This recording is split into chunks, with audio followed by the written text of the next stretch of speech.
So the biggest issue a lot of the farmers had with Hamilton's whiskey tax was the fact that it benefited those who made more whiskey, bigger producers and bigger production.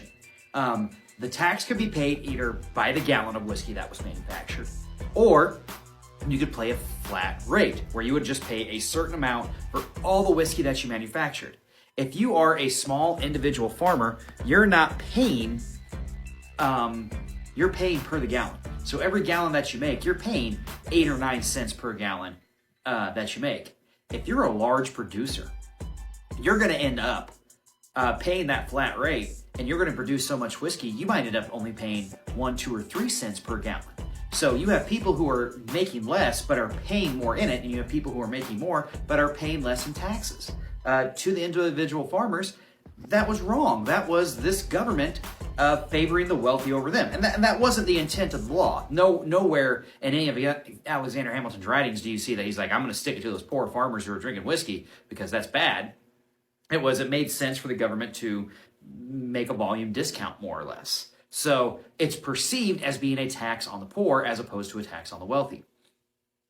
Pennsylvania farmers, specifically Western Pennsylvania farmers, Kentucky, and people who are living in the Ohio River Valley who used whiskey as a trade item, as a way to sell off excess corn, barley, wheat, all those things, are now facing a huge problem. They have to pay these taxes and they don't have the money to do it. Or they're opposed to paying these taxes because they don't feel that they're fair. So they do the age-old American tradition. They start burning tax collectors in effigy. I don't know why Americans resort to burning down stuff in effigy, but that seems to be, people who say baseball is our national pastime have never witnessed Americans making a wax figure of someone to burn in effigy as a way to release anger at that person. They also begin tarring and feathering people, which is not a fun thing to do if you've ever read up on tar and feathering. You're talking 3rd-degree burns on a majority of the body, plus having to have that tar scraped off once it adheres to the skin. So not a fun way to express your displeasure at people.